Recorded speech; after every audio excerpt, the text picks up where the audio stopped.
Baga gammanne fiigichi guddichi Itoophiyaa marsaa 25ffaaf kallattiidhaan magaalaa Finfinneetti adeemsifamaa jira. Fiigicha kana irratti namoonni kuma shantamaa ol kan hirmaatan yoo ta'u agarsiisa garagaraatiin dabaalamee jira. Irra deebinee Itoophiyaanonni baga gammanne jenna. Agarsiisa garagaraatiin kan dabaalame akkasumas ammoo gama tokkoon misooma magaalaa Finfinnee keessatti adeemsifamaa jiru kallattiidhaan fiigicha daawwachiise jechuun ni danda'ama. Irra deebinee baga gammanne fiigicha guddicha Itoophiyaa marsaa 25ffaaf. Fiigicha guddicha Itoophiyaa kan namoota kuma shantamaa ol hirmaachise akkasumas ammoo misooma magaalaa Finfinnee keessatti dalagamaa jiru kallattiidhaan agarsiise. Kana sirnaan daawwadha. Misoomni magaalaa Finfinnee keessatti argamu sirnaan daawwatamee jira. Fiigichis kuma shantamaa ol namoota hirmaachisuudhaan kallattiidhaan gaggeeffame. Akka lakkoofsa biyya keenyaatti guyyaa hardhaa 2018 akka lakkoofsa faranjiitti immoo bara 2025tti gaggeeffame. Kallattiidhaan hordofuun ni danda'ama.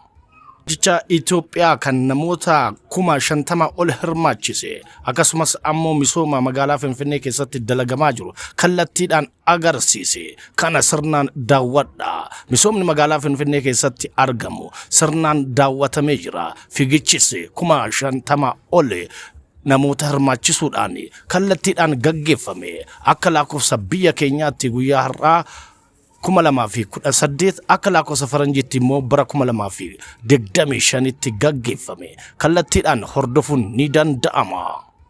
Guddicha Itoophiyaa kan namoota kuma shantamaa ol hirmaachise akkasumas ammoo misooma magaalaa Finfinnee keessatti dalagamaa jiru kallattiidhaan agarsiise. Kana sirnaan daawwadha. Misoomni magaalaa Finfinnee keessatti argamu sirnaan daawwatamee jira. Fiigichis kuma shantamaa ol namoota hirmaachisuudhaan kallattiidhaan gaggeeffame. Akka lakkoofsa biyya keenyaatti guyyaa hardhaa 2018 akka lakkoofsa faranjiitti immoo bara 2025tti gaggeeffame. Kallattiidhaan hordofuun ni danda'ama.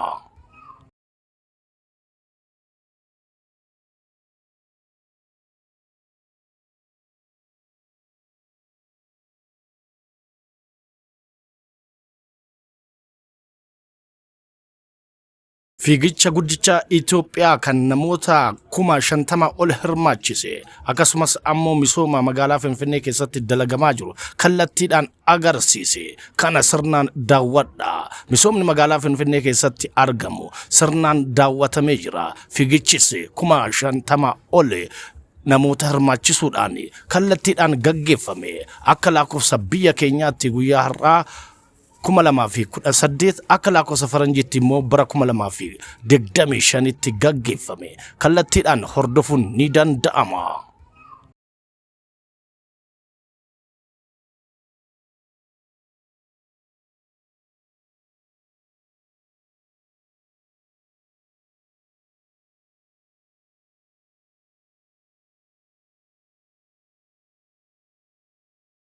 Fiigicha guddicha Itoophiyaa kan namoota kuma shantamaa ol hirmaachise akkasumas ammoo misooma magaalaa Finfinnee keessatti dalagamaa jiru kallattiidhaan agarsiise. Kana sirnaan daawwadha. Misoomni magaalaa Finfinnee keessatti argamu sirnaan daawwatamee jira. Fiigichis kuma shantamaa ol namoota hirmaachisuudhaan kallattiidhaan gaggeeffame. Akka lakkoofsa biyya keenyaatti guyyaa hardhaa 2018 akka lakkoofsa faranjiitti immoo bara 2025tti gaggeeffame. Kallattiidhaan hordofuun ni danda'ama.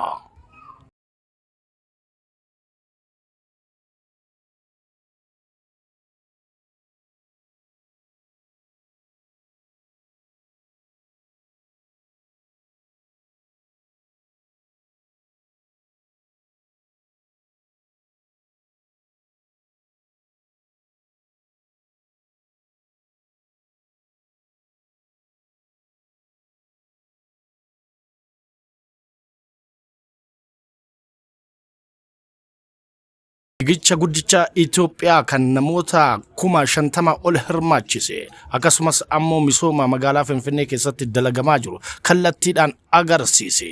Kana sirnaan daawwadhaa. Misoomni magaalaa Finfinnee keessatti argamu sirnaan daawwatamee jira. Fiigichis kuma shantamaa ol namoota hirmaachisuudhaan kallattiidhaan gaggeeffame. Akka lakkoofsa biyya keenyaatti guyyaa hardhaa 2018 akka lakkoofsa faranjiitti immoo bara 2025 tti gaggeeffame. Kallattiidhaan hordofuun ni danda'ama.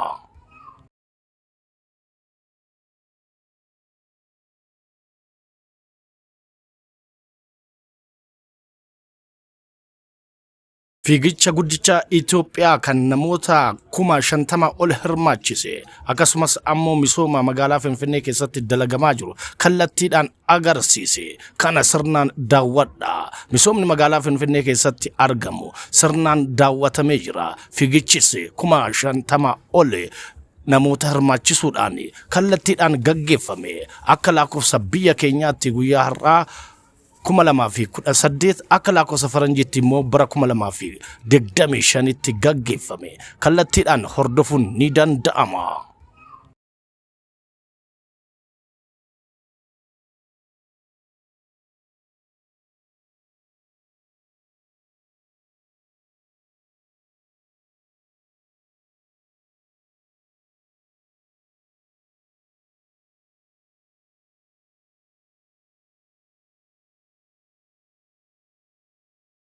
Itoophiyaa kan namoota kuma shantamaa ol hirmaachise akkasumas ammoo misooma magaalaa Finfinnee keessatti dalagamaa jiru kallattiidhaan agarsiise. Kana sirnaan daawwadhaa. Misoomni magaalaa Finfinnee keessatti argamu sirnaan daawwatamee jira. Fiigichis kuma shantamaa ol namoota hirmaachisuudhaan kallattiidhaan gaggeeffame. Akka lakkoofsa biyya keenyaatti guyyaa hardhaa 2018 akka lakkoofsa faranjiitti immoo bara 2025 tti gaggeeffame. Kallattiidhaan hordofuun ni danda'ama.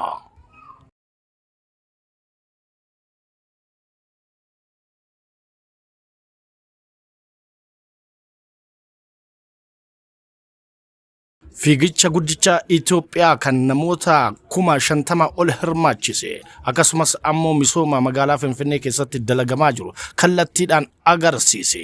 Kana sirnaan daawwadhaa. Misoomni magaalaa Finfinnee keessatti argamu sirnaan daawwatamee jira. Fiigichis kuma shantamaa ol namoota hirmaachisuudhaan kallattiidhaan gaggeeffame. Akka lakkoofsa biyya keenyaatti guyyaa hardhaa 2018 akka lakkoofsa faranjiitti immoo bara 2025 tti gaggeeffame. Kallattiidhaan hordofuun ni danda'ama.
Itoophiyaa kan namoota kuma shantamaa ol hirmaachise akkasumas ammoo misooma magaalaa Finfinnee keessatti dalagamaa jiru kallattiidhaan agarsiise. Kana sirnaan daawwadhaa. Misoomni magaalaa Finfinnee keessatti argamu sirnaan daawwatamee jira. Fiigichis kuma shantamaa ol namoota hirmaachisuudhaan kallattiidhaan gaggeeffame. Akka lakkoofsa biyya keenyaatti guyyaa hardhaa 2018 akka lakkoofsa faranjiitti immoo bara 2025tti gaggeeffame. Kallattiidhaan hordofuun ni danda'ama.